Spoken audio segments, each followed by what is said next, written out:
What's next? Whatever it is, it's coming at us faster every day from every corner of the globe. What's next isn't where it used to be. It's everywhere else, and it's relentless. Some companies think what's next only happens through R&D or acquisitions. For them, what's next might be fatal.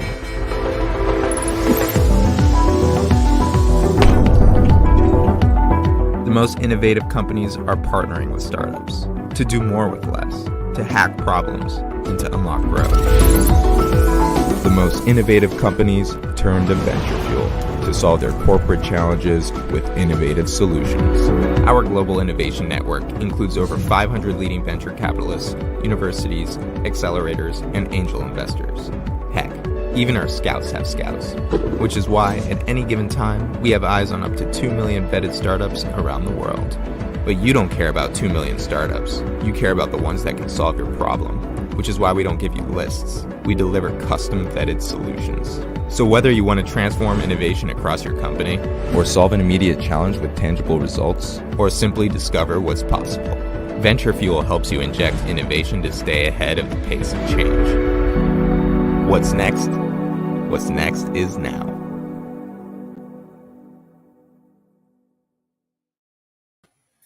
Hi, everyone. My name is Vanessa Rosado. I'm the head of brand strategy at VentureFuel, and it is my pleasure to welcome you to our final event of the year. What's next is now in corporate innovation. We are very excited to be joined by 3 innovators who are going to share with us their take on 2022 and what they're focused on their predictions for 2023. Today, we have with us Dion Lisle, Director of Corporate Ventures at Huntington National Bank, Cristina De Jesus, Chief Innovation Officer at In-House Physicians, and Helena Jaffe-Weil, Worldwide Venture Innovation Lead at Amazon Web Services. But before we get into our panel conversation, we're actually going to kick off with a short video from our founder and CEO, Fred Schonenberg, sharing what he's learned about innovation in 2022 and his predictions for 2023. Hey everyone, this is Fred Schonenberg. I'm the founder of VentureFuel. It's so nice to be talking with you today. I wanted to share with you some of the learnings we've had in 2022, as well as a few predictions for 2023, particularly focused on corporate innovation. At VentureFuel, we've run over 100 innovation programs for some of the best organizations in the world, ranging from Fortune 10 companies to nonprofits across almost every sector you can think of, from automotive to pharmaceutical, to media, technology, food and beverage, CPG. We've seen a few things, and I'm really excited to share with you what we've learned this year and what we're excited about moving forward. So the question I got was, what was your biggest learning about innovation in 2022? I would say the largest learning, the thing that came up the most often working with our corporate partners, was the need for tangible innovation. When you think of corporate and startups together, and specifically startups, you often think about moonshots or unicorns. I think that has evolved. I don't think you need unicorns. I think you need workhorses. You don't need moonshots, you need jump shots. Corporates in particular, and really any organization, is looking for results, for wins. So you're seeing a shift away from this sort of passive investment and hope for a 7 to 10 year exit, and more so focused on strategic insights gained, as well as running pilots and proof of concepts to actually get tangible results in the field quickly to then iterate on those, grow, invest, etc. So what lessons can I share from this year? I think the biggest thing is that innovation has moved from a nice to have to a core part of most companies' businesses. In the past, when you think of startup collaboration, it was almost like an innovation theater. You fly some executives out to Silicon Valley. That has changed entirely. Now it's a way to augment and accelerate R&D teams. It is a precursor to M&A to avoid paying some of the premiums there. And it's a really big part of a lot of growth strategies for most of the organizations out there. Over half of the Fortune 500s have a live accelerator, corporate accelerator running. There's thousands of active corporate VCs and thousands of innovation programs ranging from venture studios to pilot programs that are delivering results today. And this is something that is, I think, only going to accelerate across all sizes of organizations. So what do I see on the horizon for 2023? Certainly from a tech standpoint, AI and automation are catching up to their promise. And I also think areas like sustainability and DEI are going to become huge opportunities for startup and large organization collaboration. It's a very easy and smart way to introduce new suppliers, new opportunities, which can change our world for the best and for good. So thanks for hearing me out on this. This is my favorite subject in the world. So if anyone would ever like to talk about how we can help your organization grow faster by working with startups and new technologies, that's what we're here for. So I hope you have a great day, and thanks for your time. Thanks, Fred, for that message. All right, it's my pleasure now to invite our panelists to join me on the screen, as it were. Chris, and as I said earlier, we're really delighted to have everyone here and to have a variety of different industries and actually functional areas that focus on innovation represented here today. So thanks to you all for your time. And I'm going to go ahead and jump right in because we have a lot of ground to cover today. So I wanted to start out talking about the role of innovation for organizations. Over the last year, we've seen a tremendous amount of change for different reasons. I mean, in some ways, coming out of COVID, a return to like a pseudo normality, but the emergence of economic pressure driven by inflation. So innovation is one of those things that can play various roles in an organization, whether it's to find efficiencies or drive efficiencies and help achieve savings, whether it's to identify new sources of revenue or growth, or whether it's just to drive strategic learning and close gaps versus competitors. What role has innovation played this year for your organizations? And has that changed over the course of the year? And why? So I promise not to call on anyone, but I would therefore need a volunteer. I can jump in if All right, you awesome. like. Thank you. Sure. Hi, I'm Helena, and I run the Global Venture Innovation Program for AWS. And as part of that role, I connect with hundreds of enterprise customers throughout my year and hear firsthand from them what kind of challenges they're facing. And I think what I've noticed this year, the role that innovation is playing is getting closer and closer to the business transformation. So essentially, technology is driving innovation, and innovation right now I see is driving business transformation. So, pretty much what echoing what Fred was saying in terms of getting closer to delivering business outcomes. I think innovation today, what we're seeing is that it's driving trying to solve actual line of business challenges, deliver business outcomes for customers, in Christina's case, for patients, right? And do it in a sustainable, ethical, transparent way, and that's what we're seeing as well as a global shift. From technology standpoint, the budgets are shifting to line of business, decision making is shifting to line of business, enhance innovation as well as fueling it. And there are some reports that say that innovation is going to drive majority of business value by 2030. I think the numbers are something like 770 billion. So definitely worth to keep an eye out on innovation and leverage it more as a core business driver versus an isolated, siloed effort like it has been, some years ago. Well, and it's so interesting, Helena, the way you talk about it.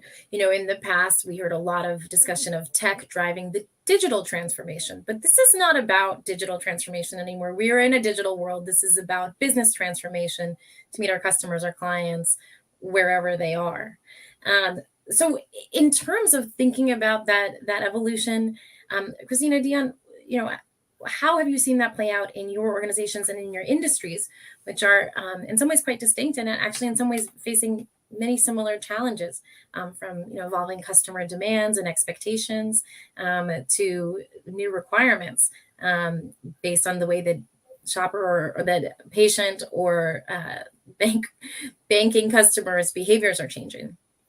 Yeah, I think innovation has just been so mission critical for the healthcare industry. I think we've gone through so many radical changes over the past, couple of years with the pandemic. We've made so many strides in terms of technological advancement. So it's actually expanded our capabilities now, and we're seeing new delivery care models, which is really interesting because we can see what we can actually do now, which we had the capabilities before, but we were kind of forced into having to deliver care in a different way, and being able to communicate with patients, communicate with our care teams a lot differently. So it's just been so interesting and so rewarding to see the impact that we can make now that we're making bigger strides with innovation and kind of injecting it into organization-wide culture, which, as Helena was saying, sometimes it's been isolated. So now seeing it across organizations and implementing it into daily habits, you kind of see the fruits of your labor a little bit faster. That raises an interesting question too. We always talk about, are we focusing our innovation on the front end and the commercialization of our services or our goods, or are we thinking also about the role of innovation and how we manage our teams and how we distribute our work?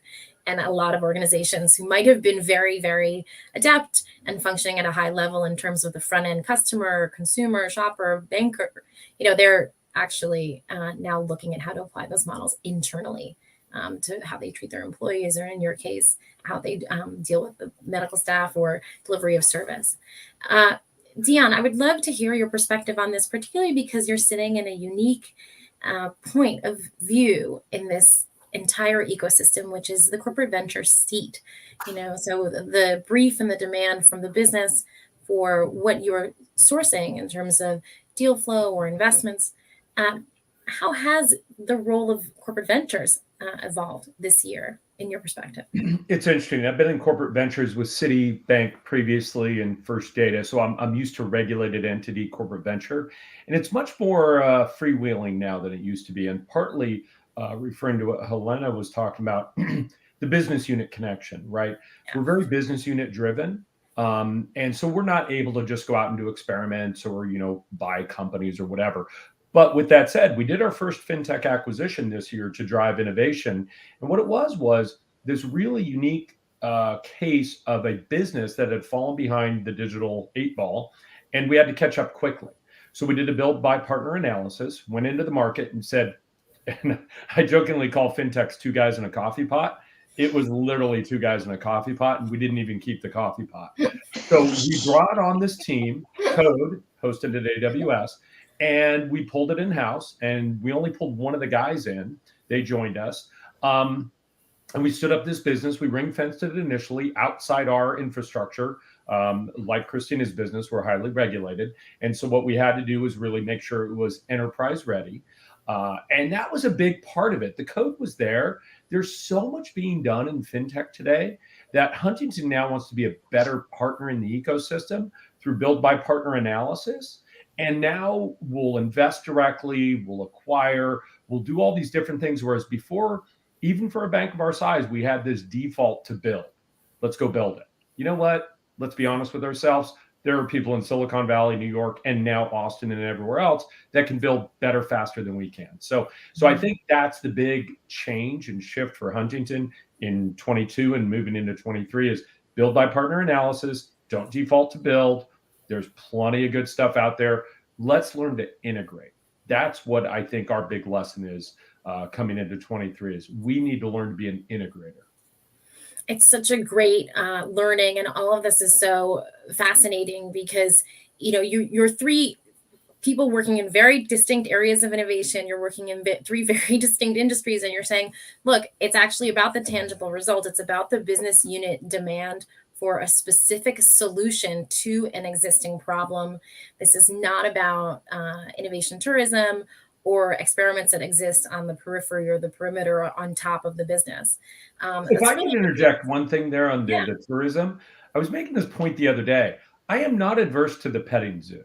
I don't mind my Columbus, Ohio executives coming to Silicon Valley or New York, going to the Google headquarters or the Apple HQ or some cool startups or VCs. Or let's not forget AWS. And AWS. Well, good point, Elena.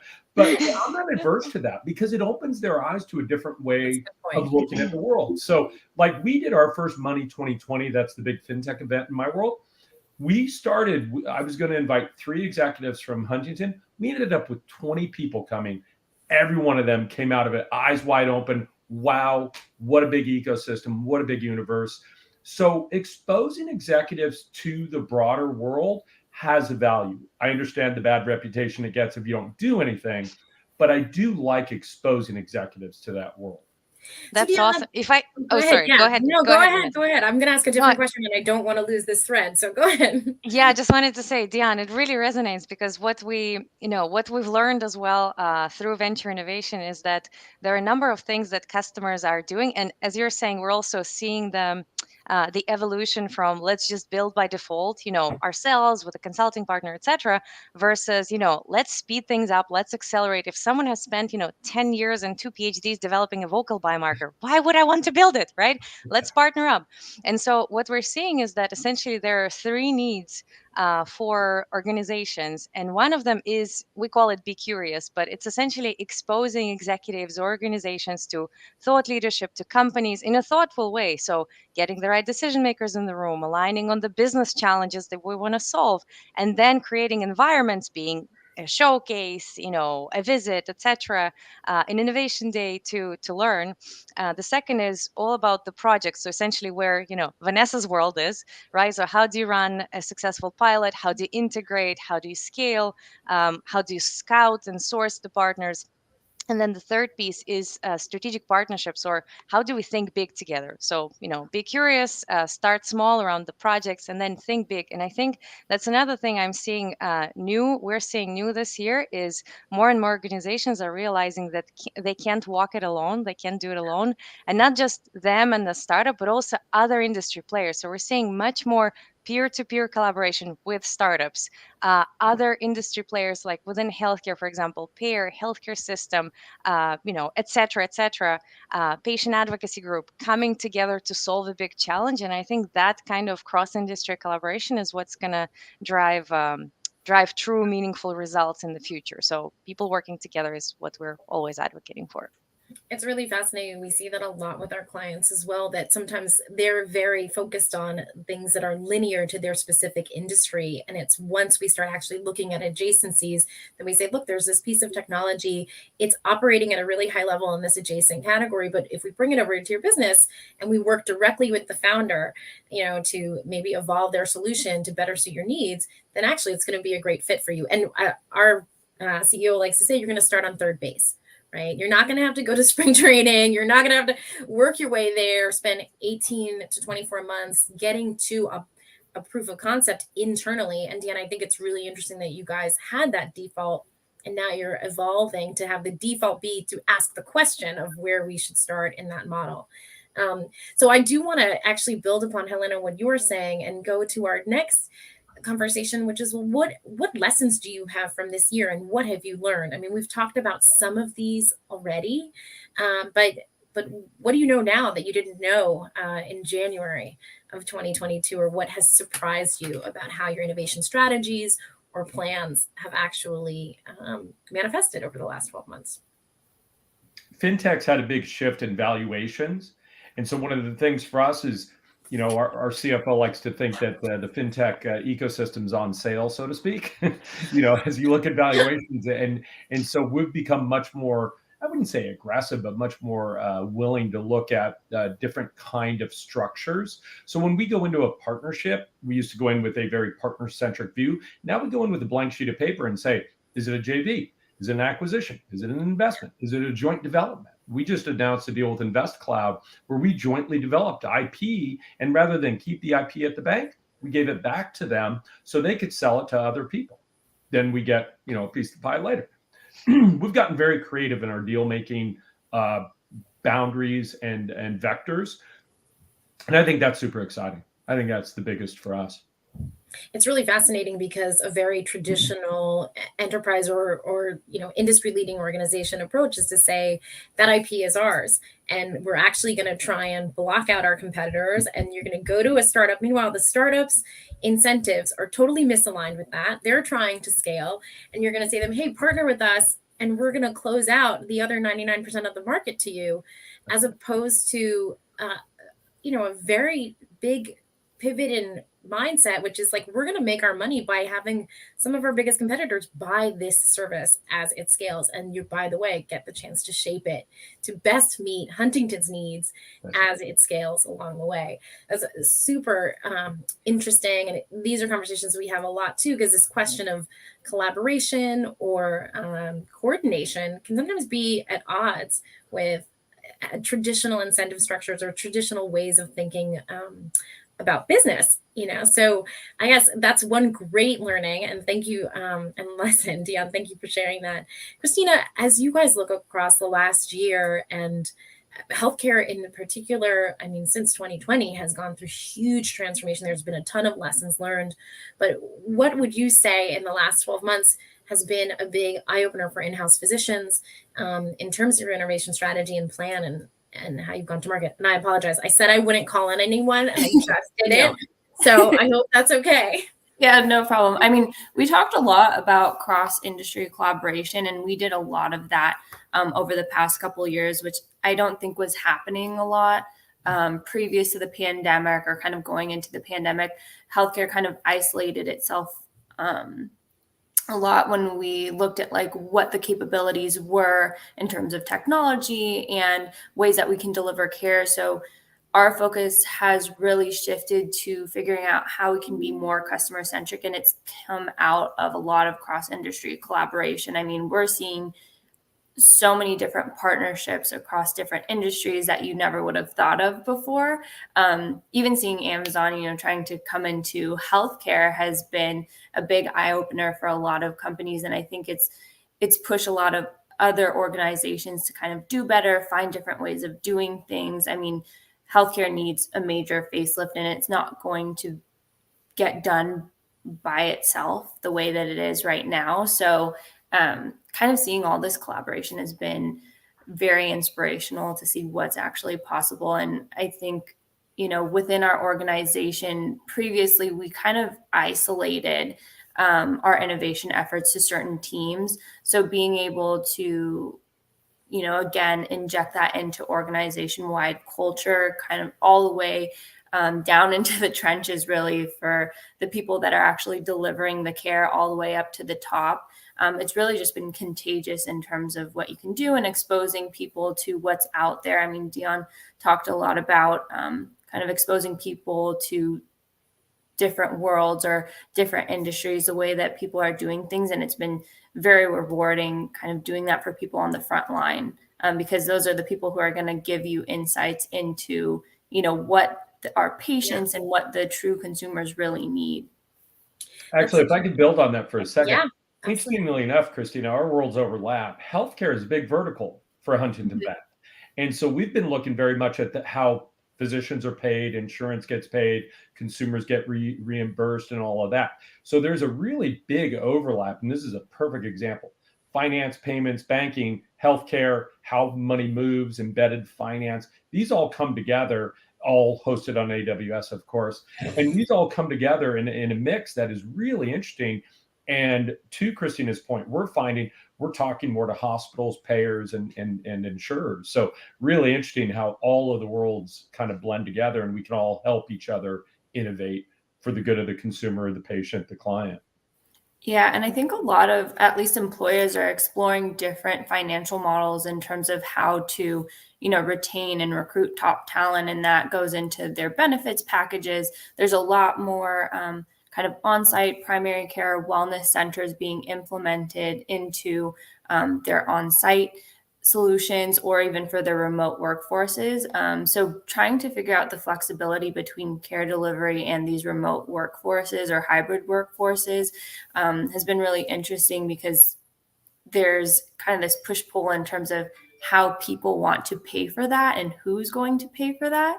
And I think no one's really cracked the code on what the best way to do that is. But what we know is that employees are now looking at the benefits packages or what their new job is going to offer them in terms of health and wellness, work-life balance, and their overall health.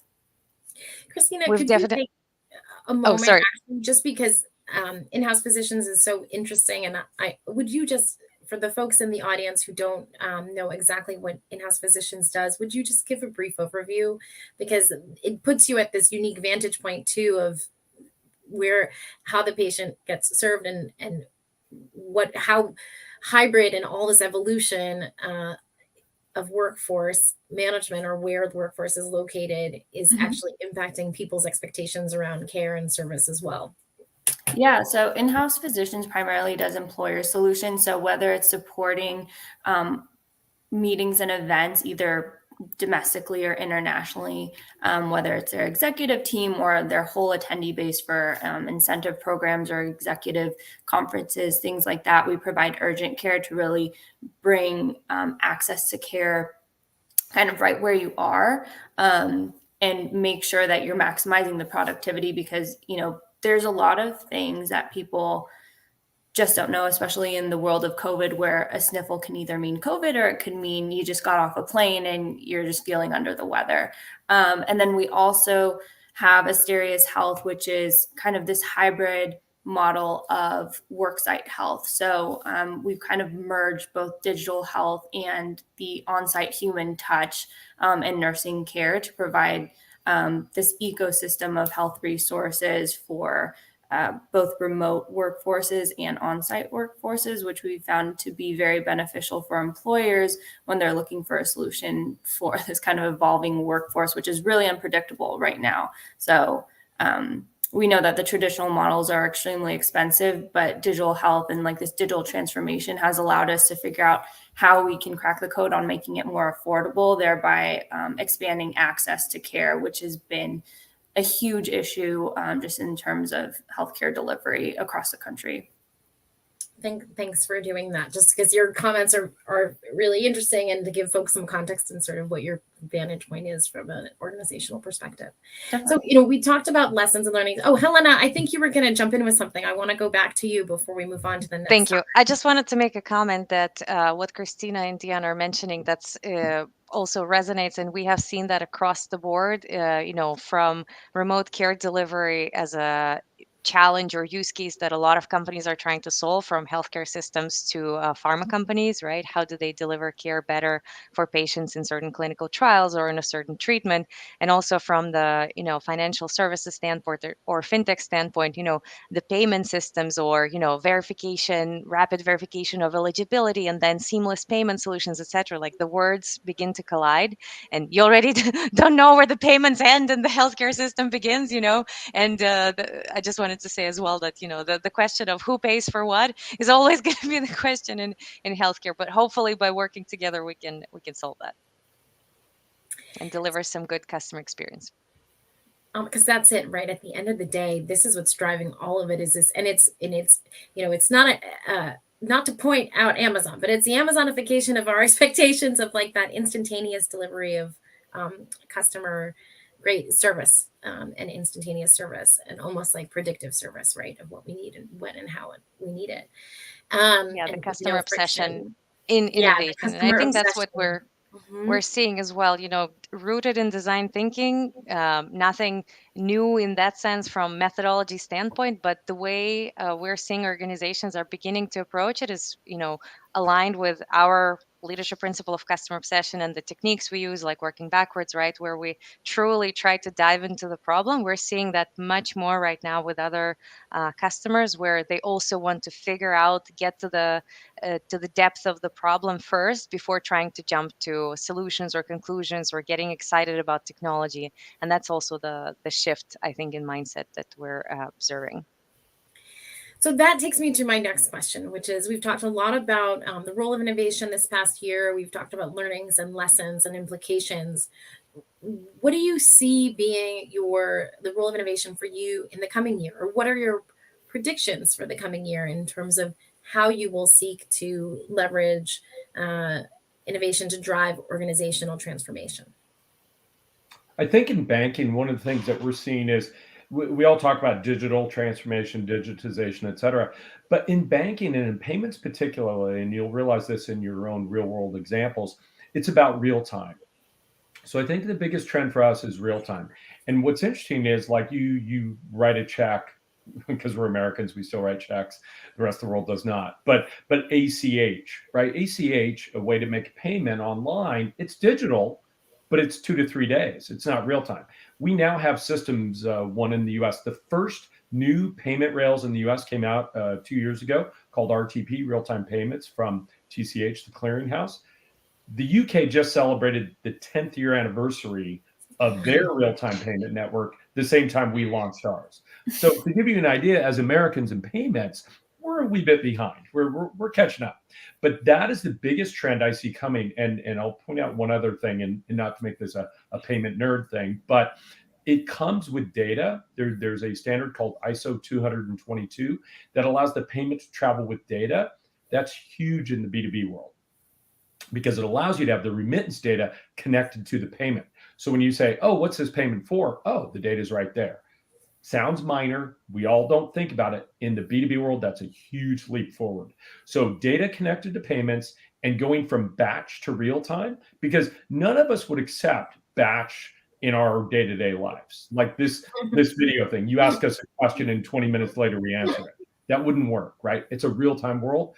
That is the biggest innovation trend in banking, payments, finance across the board. Yeah, and I would say those two things really translate over to healthcare somehow, some way. But I mean, this concept of real time, there's a lot of data that's being collected, which is enabling a lot of AI solutions. So we'll see a lot more asynchronous care, which is kind of giving this like real-time gratification of people being able to, share what's going on with them, and also enabling, providers to kind of steer clear of burnout, because they don't have to spend so much time trying to see patients back to back to back. And they're able to optimize the time spent with patients because they get all this data collected ahead of time. And then we can focus more on what matters, like the social determinants of health, like what's going on at home that's really driving these issues. So it's just so funny how some of these things are translating over to the different industries, but they're very, very real.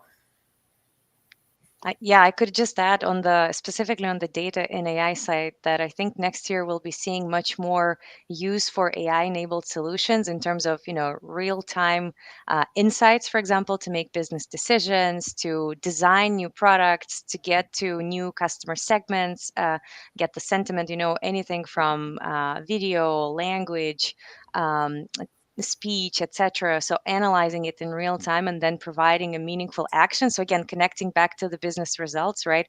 A lot of I heard somewhere over 75 or something percent of AI projects or pilots or algorithms don't make it to production. So I think next year we'll start seeing more of that making its way into actually impacting business results.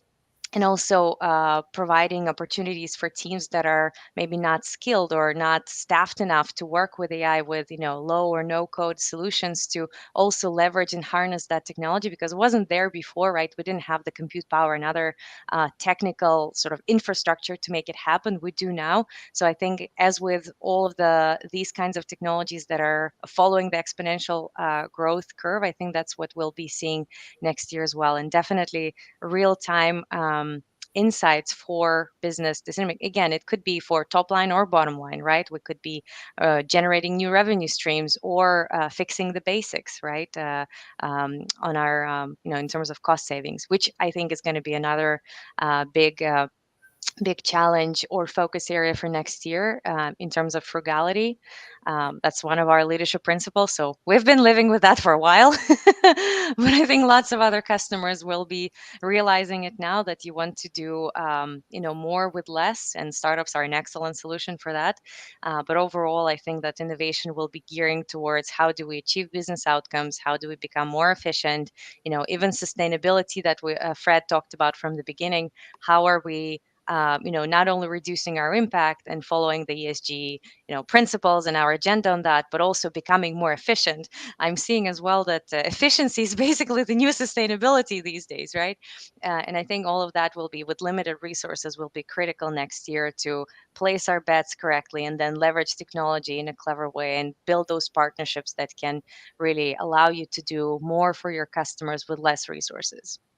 Yeah, and I think Helena, you talked about partnerships. I think tying it all together, we'll see a lot more partnerships moving into 2023. We saw it a lot in 2022, but I think we'll see more relationships not interacting just as vendors, but they'll kind of close those gaps and optimize some of those efficiencies through partnerships. Right. So here's my next question then, because it sounds great, right? We have innovation. We're going to meet with all these startups. We're going to do all these innovative things. We're going to satisfy all of our customers' unmet needs. We're going to solve the jobs to be done. I'm throwing out every phrase I can think of to throw out to paint a beautiful picture for innovation. One of our principles of VentureFuel, I wasn't going to say but one of our principles of VentureFuel as a company culture is grit, because we are in the business of innovation, and innovation is hard. Some innovation programs have a failure rate of up to 90%, and the ones that are doing it well, quote, failure rates as low as 30%, I guess a 70% success rate, right? What about your innovation strategy or plan for next year is keeping you up at night, and why? Well, I think you bring up a good point about grit. And one reason I like exposing our executives to fintech startups is they're all about grit, right? Every startup you meet had to go through fundraising, had to get turned down by 78 VCs, had to build when the tools weren't ready, had to change an industry, a highly regulated, highly fragmented industry. So they've already got the grit. And one thing I love about our innovation journey is exposing our executives to that side of it, meeting these founders, engaging with these founders. The other part of what you just said is that finishing, right? Now, when I was Citi Ventures many years ago, I remember I launched to a great thud a mobile payments platform that 8 people used and cost us millions of dollars. And I'm thinking, well, okay, I'm done here. I'll clean out my desk and move on. And the COO at the time, Don Callahan at Citi, said, whoa, what are you doing? You made us a mobile bank. What is innovation failure, right? So I beg the question, if you do an experiment, it's a good one. And I'll quote Jeff Bezos has a great expression, which is, if you go into an experiment knowing the outcome, it's not an experiment. Yeah. Every innovation experiment has an outcome. Some are market positive or revenue positive or cost savings positive. Some are just learnings. If you lose the learnings, you lose the experiment. But I would say that failure rate is a relative term. I think every experiment serves a very good purpose, my opinion. Learning rate. That's a good point. New term, yeah, learning rate. I like that. I'm going to write that down. So nothing's keeping you up at night, Dion. I wouldn't say that. No, actually, neighbors, maybe. I don't know. I'll tell you what it is. And I was at a couple corporate events. Now, granted, more fintech bank focused, but I'm sure this translates. My biggest issue, and I've heard this from every banker, every fintech I talk to, business unit engagement. Yeah, they're so busy optimizing, making efficient, getting their profit, making sure they have the right team in place, that when I come with, hey, here's this cool AI thing, they're like, Jesus, Dion, I don't have time for this. I'm busy running a freaking $82 billion business. Get out of my hair. Come on. I don't have time for this. That is my number one innovation. And by the way, a million years ago when I was Citi Ventures, it was the same issue. It hasn't changed. Getting the gears of business unit to innovation to work together, that's what keeps me up at night. It's really interesting because we hear this question a lot from folks of who's doing it well and how and why are they being successful, not just in terms of their pilots or their experiments, but then taking those and scaling them across the organization. And what you genuinely see is and Christina, you said this before and I noted it, you said innovative organization. So it's not about an innovative team or an innovative functional area, right? The innovation team are going to be the innovative ones and they're going to run around doing cool things and it doesn't matter for everybody else. But how do you drive a culture of innovation within the organization?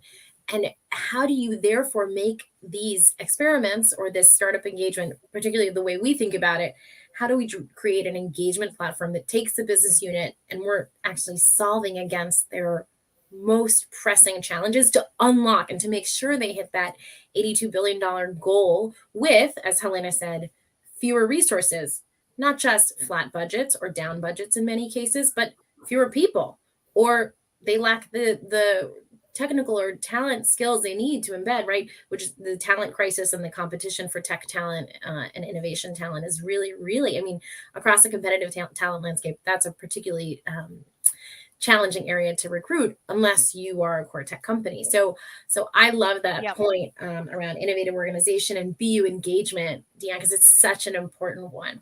Helena, you wanted to jump in. I want to go to you Thank next. you. Yes, if I can build on what Dion is saying. So essentially what we're seeing as well, very similar observation in terms of the line of business engagement, and what we have learned in working with hundreds of these customers is that eventually, or essentially what it is the companies are missing the innovation foundation. So essentially those organizations, like, what is an innovative company? Like, what does that really mean, right? That means, in our language at least, we have internally at Amazon, we use the 4 core pillars of innovation. It's organization, mechanisms, architecture, and culture. It's, public knowledge, just like our leadership principles. But what we have done is we have tried and started to assess and help companies understand where they are on the innovation maturity curve. How can they get to the next level? And what we are seeing as well in talking to all of these customers is that everyone is on their different journey in terms of innovation maturity. And even sometimes different business units are ahead of the curve. And if you don't have, just like in construction, if you don't have a solid foundation, it's very hard to, you can come up with a great design for a bedroom or a kitchen, right? But if you don't have a foundation to build the house on, and the walls are falling apart, and the roof is leaking, then even if you have a great kitchen or bedroom, etc., it's not going to be an effective or safe place to live, right? Or beautiful place to live. And so that's what we're seeing as well. So, and it comes down to again, something that I've realized a while ago, that innovation, there's often a question: can you manage innovation just like managing creativity, right? It's so creative, it's so fluffy, elegant, etc. It's gritty, it's hard, it's like grinding teeth, and it's pragmatic and methodical. So unless you have a methodical approach to innovation that includes, from an organizational standpoint, for example, how are we structured? How are our goals aligned, right? Innovation, technology, and business roadmaps, are they aligned? Or do we come to the business and try to get them in? Or do we build a strategy together from the top, right? So for example, our CEO has a business transformation agenda, and then we bring in all the lines of business together, and we weave that roadmap as one, right? So what are the goals? How are we reaching them? Then innovation becomes integral. Then, we're out of job, but that's okay, right? Because innovation is going to be a job of line of business, as it should be eventually, right? Then mechanisms, processes. You mentioned, how do we partner with our partners, right? Companies. How do we onboard them, integrate them? What is the process, fast track, etc. Internal processes, approvals, all of the kind of admin stuff that sinks innovation on a daily basis. How do we solve for that? And then mechanisms, and then architecture. The technology component, the tech talent, the upskilling, the experimentation space, like for example what JP Morgan built with the sandbox experimentation cloud, right, etc. So how do we actually, and then integration plan for technology. You mentioned bringing that startup and working out the solution. It has to go back into the mothership. How is it going to go back, right? How are we going to support it? And then the last piece, of course, is the culture. So that's where sort of the trick is, right? How do you build that culture of calculated risk taking, customer obsession? How do you integrate design thinking ideas around work backwards from the customer and then find the solution into daily life? And I think that's where I'm hoping, that's what keeps me up at night, when organizations don't have the foundation, but are investing in corporate accelerators and other things before building that kind of clarity across the lines of business. And I think there is a huge potential if we get a little more organized in that way. I'm not even going to try to re-summarize that. That was a great answer. Before, Christina, did you want to add anything of like what's keeping you up at night? Because I want to move to popcorn since we only have about 15 minutes left. But before we do that, I wanted to give you a chance to. Yeah. I mean, I think it's very in line with Dion and Helena. I mean, alignment is extremely hard. I mean, without innovation, aligning business units on anything is difficult. And I think talking about innovation is just not enough. Like we've done some creativity readiness assessments just to tee everyone up from the ground up, kind of building out our innovation processes. And it was a big eye opener in terms of seeing where people were at and where we need to meet them, and what they're looking for, what gaps they're actually experiencing to achieve what we want them to achieve. So, I mean, and that's also trying to navigate through this evolving future of work. And I think that's what's really keeping me up at night is, we fix or we try to solve for one type of workforce. And, in the next 6 months, we just don't know if it's going to be the same because it's been changing and we've been going through cycles. Things get lifted, things get re-implemented. So I think the applicability of what we're doing to the future of work has been really keeping me up at night because it shifts your budgets, it shifts your processes, it shifts your engagement.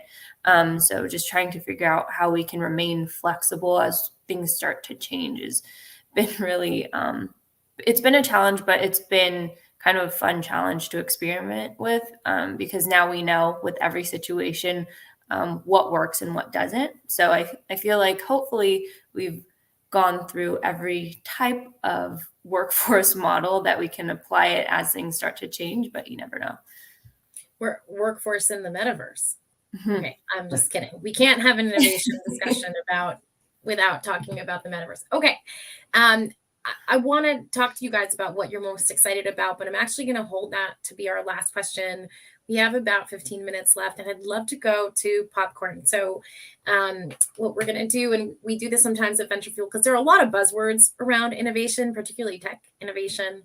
And we've actually talked about some of them today. So I'm going to throw one out, and whoever wants to take it, and if no one wants to take it, we'll move to the next one. Just kind of, what's your reaction to when you hear the phrase digital transformation? I actually wrote a blog about this, so I'll take this one. It's too big to succeed. It's too amorphous. Digital transformation, what does that mean? I just said digital. We're digital. ACH is digital, but it's not real time, so it doesn't do anything.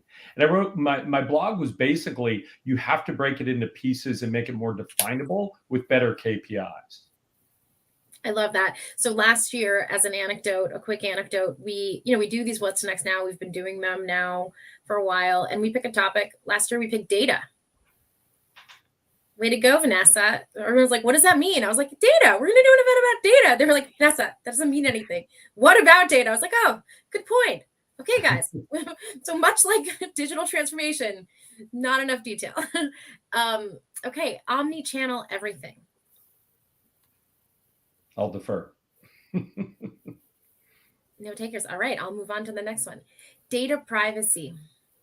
Now that's a biggie in payments, and Christina, I know you'll weigh in as well. Basically, I'll share an anecdote. I was working on a payments for automobiles project, and you think automobiles, no privacy issue.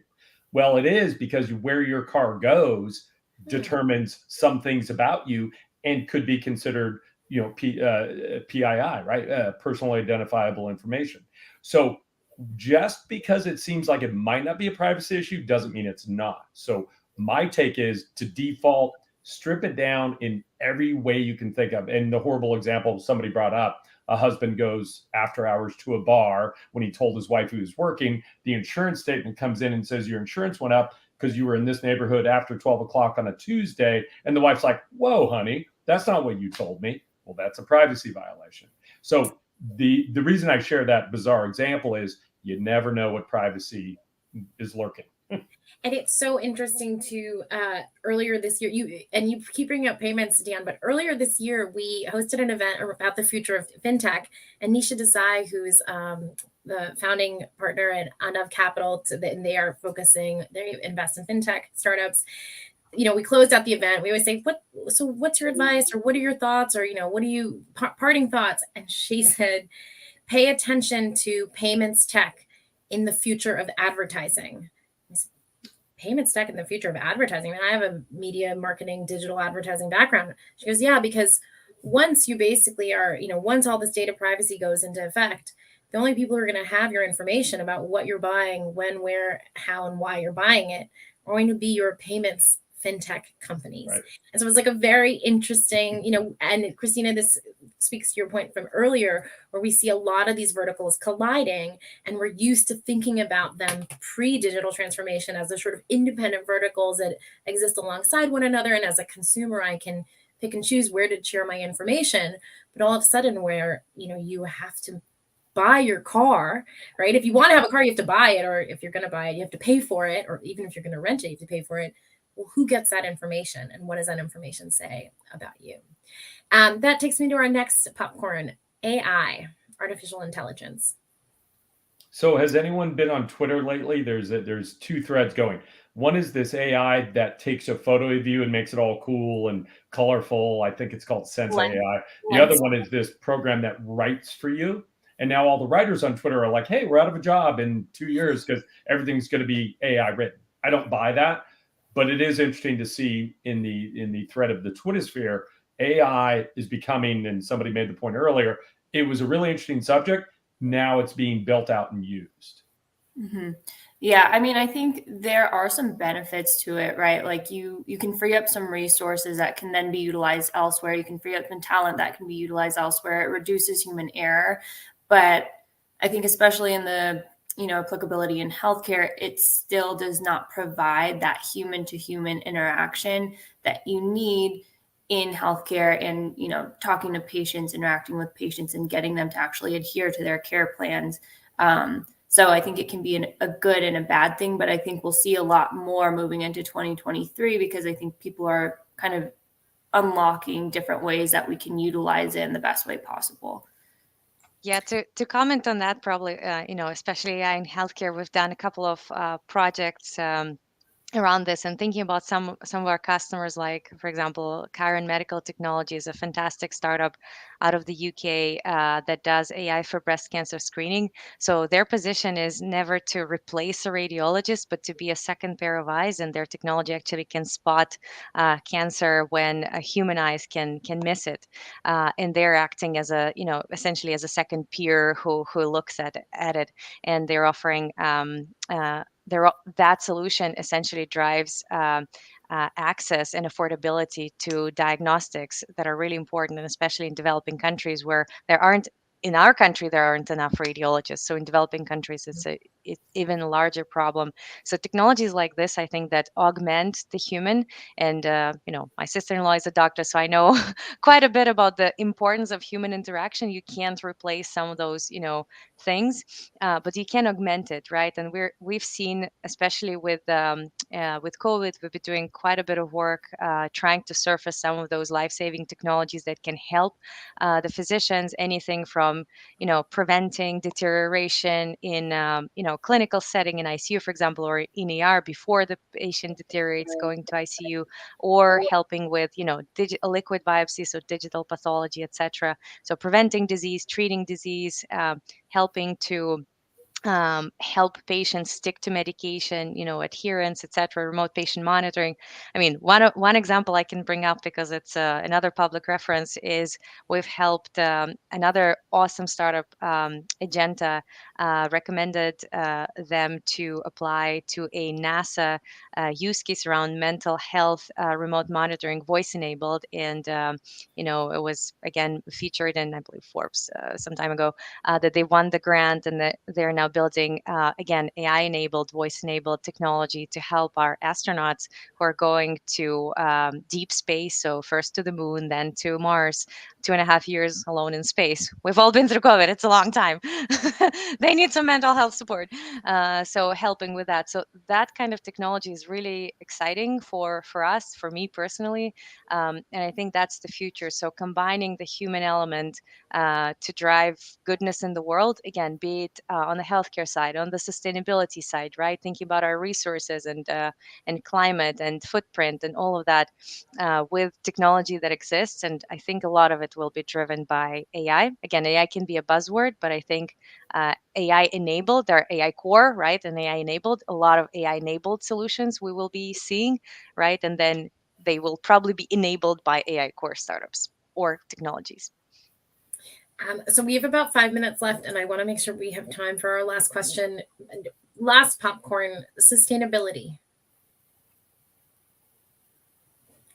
No takers. Super important. Yes, I just want to others don't feel like I'm talking too much. I can take it if no one wants it. Well, sustainability is interesting because I'll come back to payments, fintech, finance. Sustainability for banks. I mean, there's now estimates. It's a $1 bazillion opportunity for banks right now, right?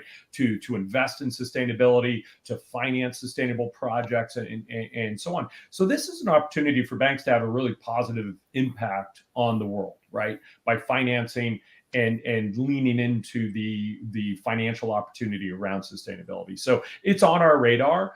I wouldn't say we have a huge, well thought out plan yet, but it's on our agenda for 23 to become a bank that looks at sustainability very closely.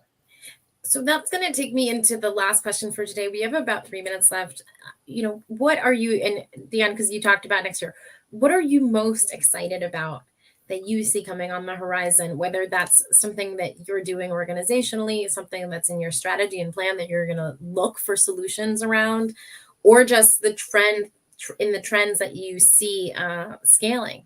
Yeah, number one is just doing more acquisitions, partnerships, and just really pulling the ecosystem into the bank and getting the bank to be more involved in the ecosystem. It's really making us a better team player with APIs, with like a sandbox platform like JPMC did. We're a much smaller bank, but there's no reason we can't be a really active partner in the ecosystem. By far, number one, that's what you're going to see from Huntington in 23 is us reaching out more, us pulling things in more, acquisitions, investment, the partnerships, all of the above. Just really active ecosystem player. Awesome. Christina, Helena? Yeah, I'm for our organization, I'm really excited about, continuing our efforts with the Serious Health, which is really focused on making healthcare actually easy to navigate, which it is very much not right now.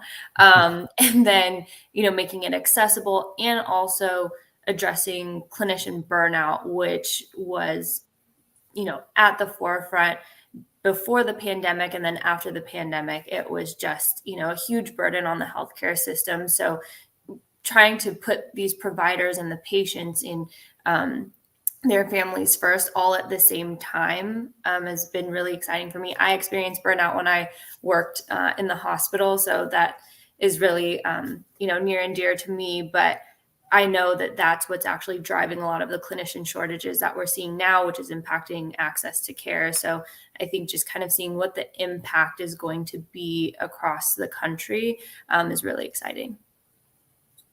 That's awesome. And I'm very excited to help our customers delight their customers and touch human lives. I think that's sort of what drives us every day with what we do. And if I think about the, kind of bringing it all back together in terms of trends and technologies and excitement for next year, I think in terms of AI, sustainability, and diversity, inclusion, and equity, we're seeing much more innovation being a fuel there, and we are really excited to help our customers get there and drive results through these efforts. Well, Christina, Helena, Dion, thank you so much for your time today. This has been a fascinating conversation. And thanks for those of you who are watching on LinkedIn and YouTube. We are looking forward to closing out an awesome year in 2022 in innovation and excited about everything that is coming on the horizon in 2023. If you are interested in learning more about VentureFuel or corporate innovation and startup engagement and collaboration, we invite you to follow us on social media and check out our podcast, The VentureFuel Visionaries, where you'll also be able to hear excerpts from today's event. Thanks, everyone, and have a great day. Thank you.